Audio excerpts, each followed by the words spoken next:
What up, people? It's your boy Master Chudy out here with another comic review. So we got Red Hood Outlaw. This is another Joker War tie-in. I have to say, so far out of all the tie-ins, I'm not being biased. This is actually my favorite because a lot happens, and we get to see some real, interesting things in this issue. The cover actually, in a way, is true. So we see betrayed by the family. So let's get into it. So this is from the last issue where, it's just to pick up on what happened to him. This is clearly after everything that's happened in the Chamber of All, where we see that the past of Red Hood and Roy Harper Arsenal come to play. So here we go now. My man Brett Booth is on the art.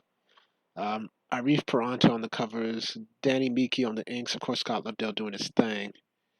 And you just see an untold tale of Red Hood just in time for the Joker War crossover. I like that. So Jason is back in Gotham. And Brett Booth, he is a top tier artiste. He's my top three at DC. And definitely, this looks pretty good. You know that Jason comes back. There's civil unrest, and it's by the Joker. It's like these are the machinations of the darkest seed run amok, a brand of chaos that can only come from the mind of one homicidal psychopath known only as Joker. And we all know Jason's history with the Joker. So the clowns are robbing.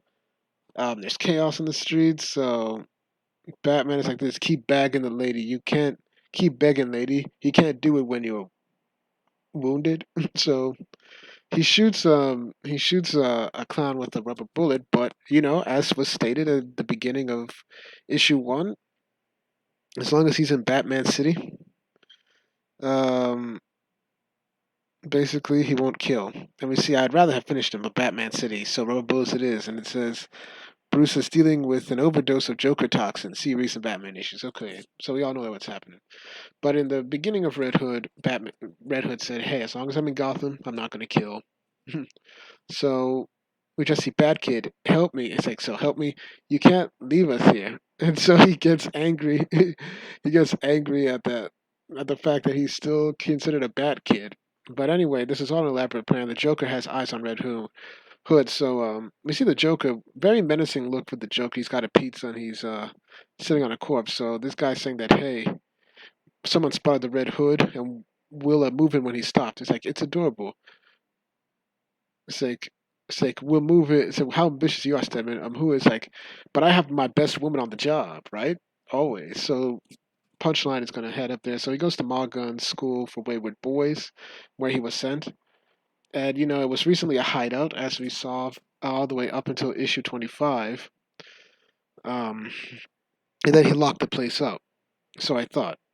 So I actually escaped. Funny, I actually escaped death, and pretty much my passageway is coming up.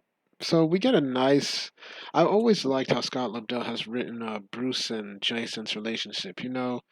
He sent Jason to a Ma Gun, so he's like, dude, it's like Jason's like scare a kid to death. Don't you have your own mansions elsewhere? At least one, but truth be told, I don't like to eat alone.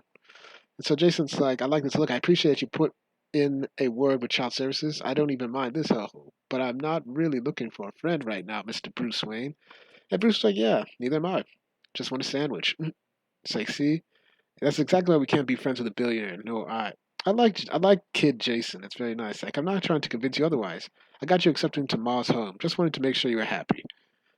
And Jason's not buying it, and but Bruce makes a sandwich, and he's like, "I'm impressed. I thought you had a chef do all that stuff." Butler, actually, you'll meet him someday, I'm sure.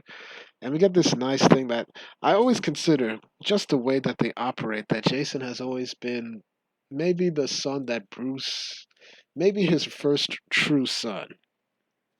Just the way that Jason is. And he's like saying, the first night I met Bruce, he was dressed as Batman. He could have dropped me off at the local precinct for attempted burglary, but didn't. He took me out for a burger. We ate on the hood of the Batmobile. People don't know Batman, assume he's an asshat, but underneath all the masks he wears, he cares. This is fantastic. I like it. So we see at Ma Gunn's place the Jokers are coming, and they're like saying like they think that he's talking to himself, but they're getting ready to say "boss" at all hands. He doesn't look like much to me, right? So Red Hood is pretty much there to activate the self-destruct sequence. Like in 5 minutes, this place will go under, and so it's like, and he's like, I know they're there. And Freddy's like saying, "Do I feel bad about sacrificing this building in order to crush as many of them as I can at once?" Not at all. This is another great. Look at this. Red Hood looks so boss, man. Look at look at Red Hood looking like a boss. I like it. So it's like, do I feel bad about? He's pretty much saying, "Hey, I don't feel bad at all about using this place. This place was a front for a criminal empire taking advantage of kids. Finding this cesspool can do some good. I promised Bruce I wouldn't shoot anyone within city limits with live ammo. He can't blame me if these minions are passed out on the floor when the building goes boom."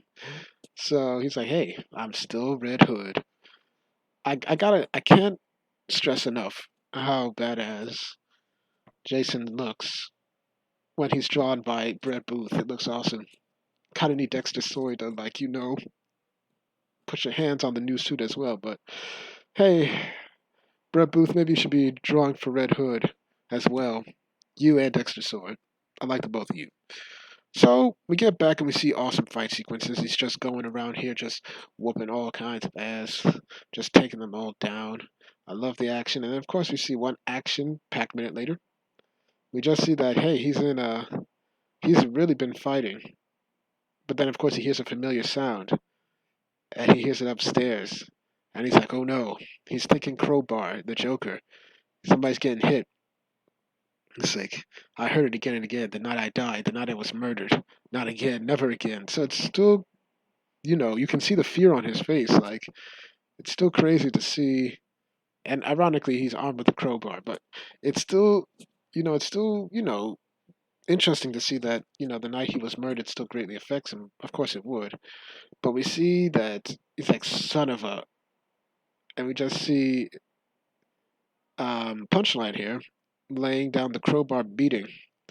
And we see that Red Hood, help me, we just see no idea who the lady is, but the teenager, Dwayla Dent, calls herself Joker's daughter, but it is a lie. She's a crazy mixed up homicidal maniac, but she doesn't deserve this. It's like, help me, my name is. It's like, no, it's like, she pretty much Punchline wants to introduce her, but Jason's like, I don't care. It's like, you're doing the Joker's bidding. That makes you good as dead. So we see the intent to kill right here.